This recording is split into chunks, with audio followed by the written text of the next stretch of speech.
আসসালামু আলাইকুম। কি অবস্থা সবার? কেমন আছেন সবাই? আশা করি সবাই ভালো আছেন। আমরা সিদ্ধান্ত নিয়েছিলাম যে আমরা সবাই মিলে একদিন মসজিদে ইফতার করব।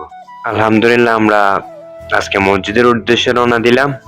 আর আপনাদেরকে একটা কথা বলে রাখি, এই ভিডিওটা দেরিতে পোস্ট করতেছি কারণ আমরা ঈদের এমনে অনেক ব্যস্ত ছিলাম। আজকে আপনাদেরকে দেখাবো সৌদি আরবের মসজিদে ইফতার। আর ওই ইফতারের ভিতরে আমাদেরকে কি কি দেওয়া হয়েছে এবং আমরা কি কি পাইছি। যেহেতু আমরা রুম থেকে বের হয়ে মসজিদের উদ্দেশ্যে রওনা দিলাম এবং আমরা হাঁটতে হাঁটতে মসজিদের কাছে চলে আসলাম এবং এসে ওরা আমাদেরকে বসতে দিয়েছে। আলহামদুলিল্লাহ আমরা বসলাম। তারপর আমরা বসার পরে সবকিছু দেখতেছি। তারপর আমরা ভাবতেছি কখন খানা দিবে, আসলে আমরা কি পাবো নি। আলহামদুলিল্লাহ আমরা বসার পরে কিছুক্ষণ পরে তারা আমাদেরকে একটা পার্সেল দিয়েছে এবং খেজুর দিয়েছে এবং একটা পানি দিয়েছে। পরবর্তীতে দেখুন আপনারা আমাদেরকে কি কি দেওয়া হয়েছে।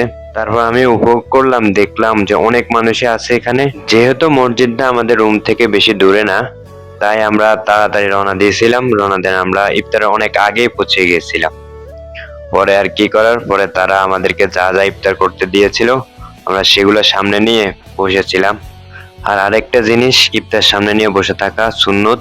আর আমি ইফতার সামনে নিয়ে বসে বসে ভাবতেছি কখন আজান দিবে, কখন আজানের সময় হইব। দেখতে দেখতে আর বেশিক্ষণ সময় নাই দেখতেছি। পরবর্তীতে আমি চারপাশ দেখতেছি অনেক মানুষ এখানে। আর শুধু বসে বসে ভাবতেছি কখন আজান দিবে। আমরা যাওয়ার পরে আমরা আমাদেরকে যে খাবার দিয়েছে, এই খাবারটার নাম হয়েছে খেপসা, যা আরবিতে বলা হয়। এটি আমাদের দেশে মুরগা এবং চাল দিয়ে বানানো হয়। এটি খেতে অনেক সুস্বাদু। এটি অনেক একটা মজার খাবার। যারা আরব কান্ট্রির ভিতরে আছে আমার মনে হয় তারা একবার হলেও এটা খেয়ে দেখেছে এবং খেয়েছে। এটি খুবই ভালো একটা খাবার। তারপর আমরা খাবার সামনে নিয়ে কিছুক্ষণ অপেক্ষা করছিলাম।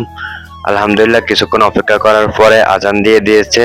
আজান দেওয়ার পরে আমরা ইফতার করছিলাম, ইফতার শুরু করলাম।